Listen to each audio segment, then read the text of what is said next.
All right, Larry Krueger here from the Pig and a Pickle Krug Show with a little 49er video as Brock Purdy stopped by this morning with Murph and Mac on KMBR and said a number of things. And, of course, we're brought to you by Pig and a Pickle, the best barbecue in all of Northern California.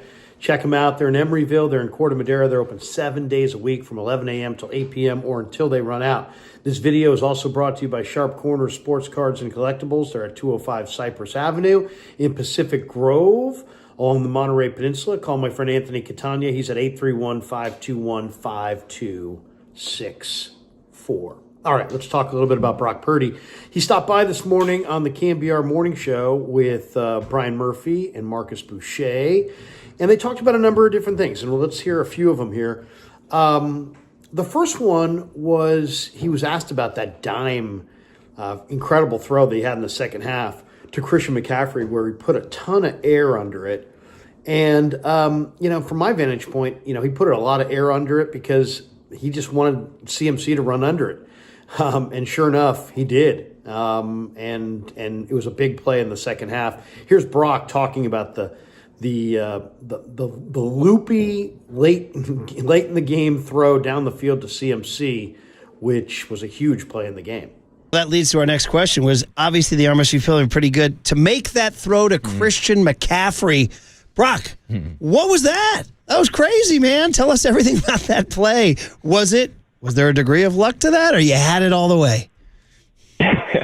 No, I mean that's what we designed it up for, was that man coverage, have that linebacker go one-on-one with Christian when he bumped out there, and obviously he does like a little double move stutter and then heads up the sideline, and we had like a little protection issue. The guy got through, and for me, I was like, dude, we have the look, we have the matchup. This is exactly what we drew it up for against this coverage, and I just got to get this ball out to Christian and give him a chance. And so obviously there's a guy in my face, but for me, it was all about throwing enough air on it for him to make his move and get under it, and we were able to connect on it. So, be honest, when you threw it, what was your then data input after that? Just lying on the ground waiting for noises, or because you didn't get to see it, right? Yeah, no, I threw it in the air, and I'm like, all right, Christian, hopefully you can get under this, or at least be an incompletion and live to see another down. But then I heard everyone start going crazy. I was like, oh my gosh, he caught that. Yeah. So there's Brock talking a little bit about that play. Now let's hear from Brock because he talks a little bit about Christian McCaffrey's return. And obviously McCaffrey, coming back, he's a big yard after the catch guy. He's a big red zone target. 40% of the Niners' red zone touchdowns last year came directly from CMC. And Brock was asked what CMC's return has meant for the 49er offense. Yeah, it's huge. Obviously, he can do everything, run the ball, run routes from out of the backfield or line up as a receiver. Like, he just does so much. He's a little Swiss Army knife. And so defenses have to, scheme up Christian, and they have to have a plan to stop him. And honestly, that could be a good thing just so it, opens up other guys within our offense, getting Debo the ball, George, JJ, like all our other weapons. And so, there's that component. And then just the things that he can do, man, we can, throw in a little bit more, design plays for him and things that we think can really expose the defense. And so having a guy like him in the backfield, lining up as a receiver, all those things, it just brings another component and level to our offense. So very, very thankful to have him back playing. Yeah. It wasn't just about Christian McCaffrey, this interview. He also talked about the Kittle dime, maybe one of the best throws of Brock's career. He bought himself time. He scrambled around in the backfield for 7-8 seconds. And then he, moving to his left, he's got to reach back with his right arm and throw a pass to George Kittle in the very corner of the end zone. It was absolutely a perfect dime. Kittle caught it, got both feet down. It's maybe one of the highlights of Brock's season. One of the great catches you're going to see from anybody. Here's Brock talking a little bit about that play. Yeah, that's what it felt like. I mean, obviously I was going through my progression and stuff, and George really wasn't in the progression. He was sort of just running off a guy for Christian to open up as my last guy in my read. And then, the Bucs just did a good job of zoning everything off and having guys in the windows. And so at that point, I was like, all right, I still have enough time, like, in the pocket here, and I'm going to just try to get outside the pocket and see who I can hit or try to run.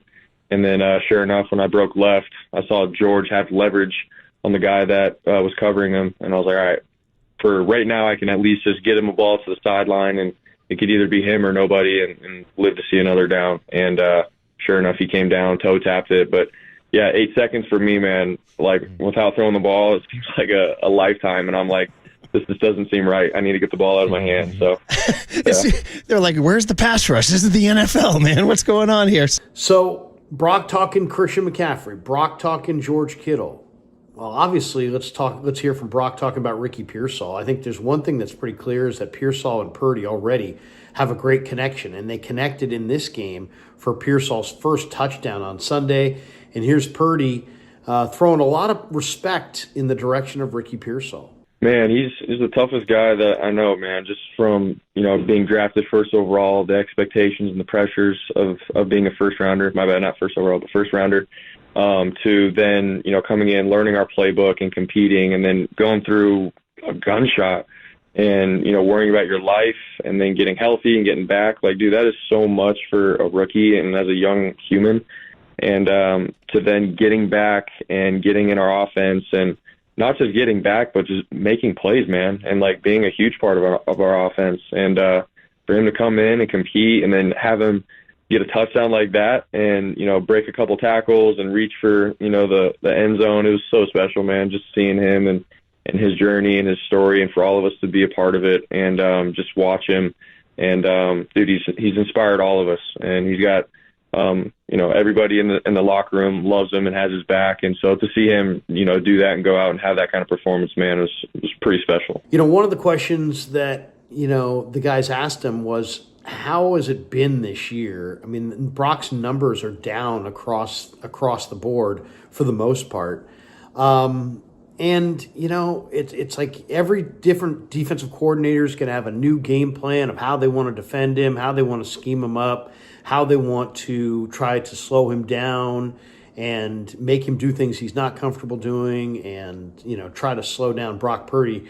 And Brock's whole message is like, hey, look, I know it's coming, and for me, I just gotta simplify. I just gotta keep everything real basic. Here's Brock on how teams are defending him this year. There's games, and like it was a whole season last year of games where coordinators can watch and see what our tendencies are and how I play. And so there's always going to be scheming going on, but more than anything, man, I think it's just such a mental challenge for myself to, like I said, keep things simple and not overthink things, but just play the game that I've always played, and take what the defense gives me, and try to find my answer within every play. And so I think that's just the challenge of it, man. The NFL, it's not easy. And that's why you have so much respect when you see guys that have had success year after year after year, because, dude, it takes not only like a physical strength, but just mental strength throughout all of that. So that's something that I'm continuing to figure out. But also, I love that kind of challenge. So that's just where we're at right now. And last but surely not least, Brock weighing in on the controversy of the week. Of course, Murph had to ask the question at the end: who would win the steel cage match between Debo and Tabor Pepper? Who do you got? Who do you got in the fight between Debo and Tabor? And Brock was not biting. I'm going to be that guy in the octagon. Debo versus Tabor. Who you got? Oh, man. I'm not answering that. I love both my guys, and man, everything's good. Kyle adjusts the team, and we all love each other, man. We got nothing but brotherly love, so it's all good. So there you go. A little bit of Brock Purdy on KMBR, on the KMBR Morning Show with Brian Murphy and Marcus Boucher. A number of different topics there. Hope you enjoyed it. Thanks to Pig and a Pickle for being the title sponsor of the Krug Show. Thanks to Sharp Corners, Sports Cards and Collectibles for sponsoring this video. And thanks to all of you guys for supporting the Krug Show on YouTube.